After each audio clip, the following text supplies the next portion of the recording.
How's it going, everyone? I am the one and only 𝙀𝙓𝙋𝘼𝙉𝘿. Welcome back to a new video, and in today's video, we're going to be kind of doing a little bit of a follow-up on yesterday's video where I was very negative. I was very ranty a little bit about that. I'm sorry about that in, hindsight.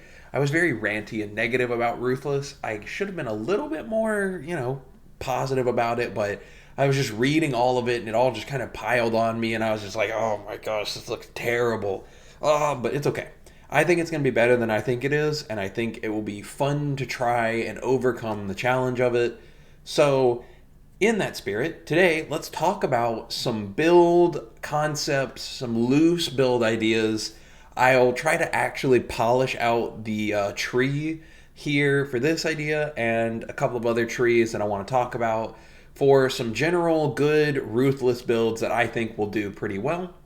And so we're going to talk about them in depth, and I'll explain like 3 builds currently today that I have ideas for, and yeah, I'll just try to explain the idea of them. I don't have their finished trees or anything. Once I do, I'll make a new video updating the finished products. So if you're new here, don't forget to leave a like and subscribe. I'd really appreciate it. Love to see some channel growth before 320. And yeah, it'll help me out a lot, help me steal some of Google and YouTube's money.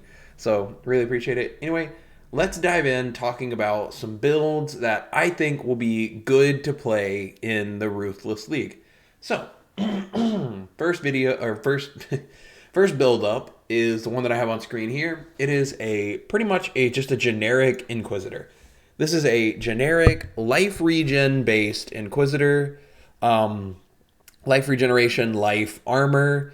Is pretty much the idea here. I just currently have it speccing. You go up through there, you go up through here. I have it pretty low level, requiring 85, because the XP penalty is going to be very, very, very painful. So, and I would say definitely of the things that you drop first, you drop jewel sockets, because there's a very high likelihood that you're not even going to be getting jewels or worrying about jewels, which then drops this build down to a level 79 tree, I believe. Yeah, where are they? 2, 2, and 2. And so, yeah, you'll drop this down to a level 79 build, which is still pretty, apparently, they said, their wording on the Ruthless XP penalty is after level 68, it is a compounding XP penalty. So every level you go above 68, you're going to start like multiplicatively getting a lower and lower and lower amount of XP. So every level above 68 is going to be a pain in the ass, is what I'm hearing. So yeah, this is the idea here currently for this one. You just take general elemental stuff, take every single node that is convenient and works for your build to give you additional elemental resistances. Because, and we're also going to take 𝙀𝙓𝙋𝘼𝙉𝘿, because again, I just haven't filled out anything, but you're absolutely going to take 𝙀𝙓𝙃 for this, because resistances are going to be impossible to come by. That's the other reason I wanted to do this with armor, is because you can spec some armor on the tree, and it's a lot more effective at giving you some mitigation. Because evasion rating, if you don't know, it's mostly effective when you get a higher percent. And until you start dropping those higher evasion bases, evasion rating's kind of gonna suck, in my opinion. Like, you can do some things to mitigate this. You might even see some, like, hybrid armor and evasion characters running around. You might see some champions and stuff like that. But I'm planning for simpler league starts, shall we say. So here, again, we just have life, armor, life, some additional aura effect, some additional stuff. You take this node for some armor, ES, and resistances. You take life, energy shield. This is, mana reservation efficiency. This is just crit, because we are going a crit Inquisitor base. Why?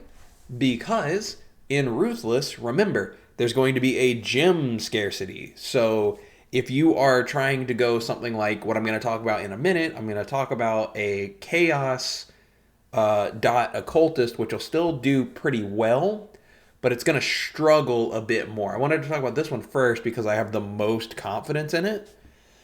Once you get some crit, you're not going to be able to reach that like spicy 100% crit. But what this does is it gives you guaranteed life regeneration, guaranteed damage, guaranteed just tankiness, energy shield, life recovery, crits that ignore resistances, and 10% penetration. Because let's say you never drop, like if this is a Arc Inquisitor, for instance. This is kind of what I had in mind for it, was just an Arc Inquisitor. So let's say you're running Arc, and you never drop a, like, Orb of Storms, or you never drop a Curse, mark on, or whatever, Curse on hit, and a Conductivity. You never drop those things, and you're not running the crit version of Inquisitor, obviously. You have no res shred, and you're probably never going to be able to get a Wise Oak. You're probably never going to see these things, or they're going to be extremely expensive because of the scarcity of items. There will still be trade in Ruthless, from what I understand, if you spec just normal, non-hardcore, because you can still spec SSF, hardcore, Ruthless, which, don't do that. Don't do that. Love yourself. But I think Inquisitor will be a very, very, very standout choice, because it's just very easy to get enough crit where if you can get to like 50% crit, right?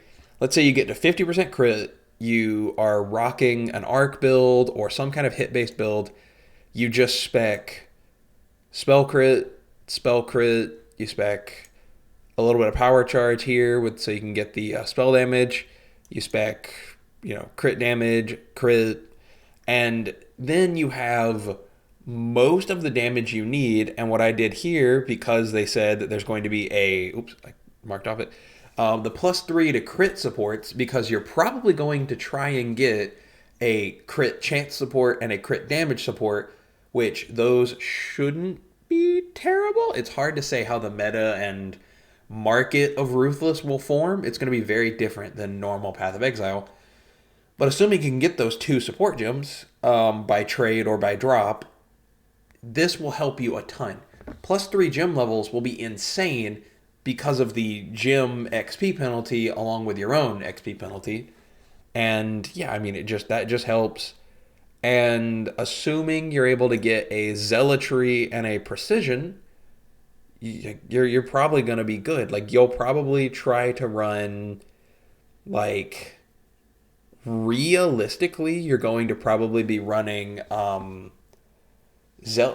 you might need to run Determination. So I just kind of tripped myself up there a little bit, because you really realistically want to run Determination, Zealotry, Precision, and Vitality, in theory. If you could run those are your 4 auras that you would like to run, but you're not going to be able to count on an Enlighten support ever. Like, Enlighten is already rare.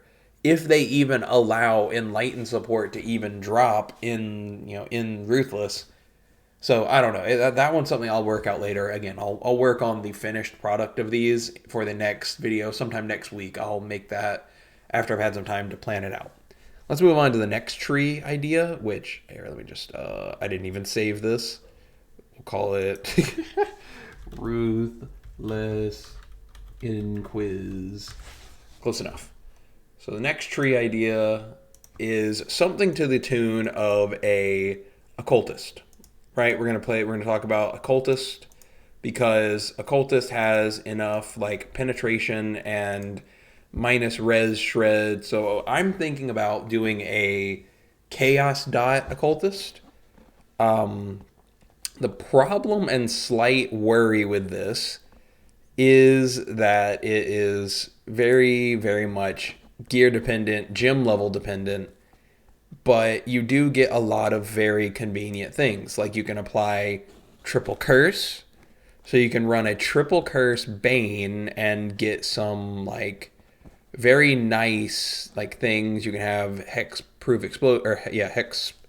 You get to go against and just cut through hex proof enemies very easily. So I'm not going to worry about building out the tree, because it's just going to distract me right now. But you just run if you've ever seen any chaos Chaos tree, With like Soul Rend or a Tri-Curse Bane or anything like that, you already know exactly where this is going to go. You're going to go to the right side of the tree a lot. You're going to get a lot of the spell suppression. This one will probably end up needing to be an evasion tree because you're just going to be hugging the right side of the tree so much. So just lean into probably a life and evasion rating and spell suppression based occultist and just lean full send into that. And then you can also try to get a little bit of additional like life regeneration and some other stuff. Because thankfully, Occultist doesn't struggle with what the Inquis did at the end there, which is aura problems, mana reservation problems. Because realistically, you're going to be running Malevolence and then Grace. And those are your only two like required auras, I would say. On my last one that I made this league, I league started a pure Soul Rend character because they buffed it in 3.19. And I ended up getting enough reservation efficiency to run Purity of Elements.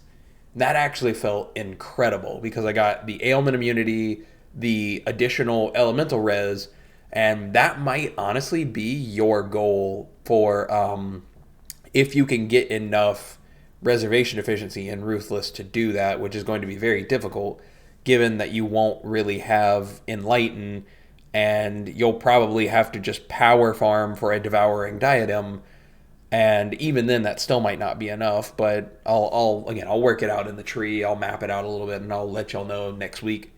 But that is the second idea. And then the third idea is something that is a little bit more outside of my expertise, but this is, I would say you can do either a, where is it? Ranger. I'm looking right past it.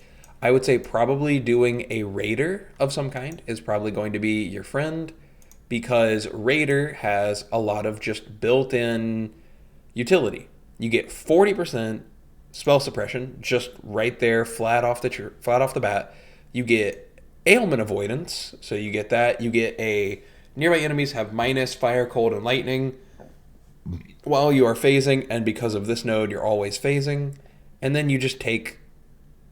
This is actually debatable because Onslaught does not grant movement speed in there. So you could 100% you could do this to get the 10% more chance to evade while you have Onslaught, or you could just full send lean into this so that you can still get movement speed increases as a result of being, Raider. If you want the clear, or if you want just the pure defensive tankiness, you just go up here and you just take Onslaught, you get attack and cast speed, and then you get more attack and cast speed and evade, and then you just run any skill that works with Raider. I mean, you can do bow skills, you can do many things. Like you can do 1,000,001 things. You take evasion, you do more spell suppression based stuff, and with Raider, you come down here, you get these nodes, and you just get 100% ailment avoidance with relative ease. Like you are already 50% chance to avoid.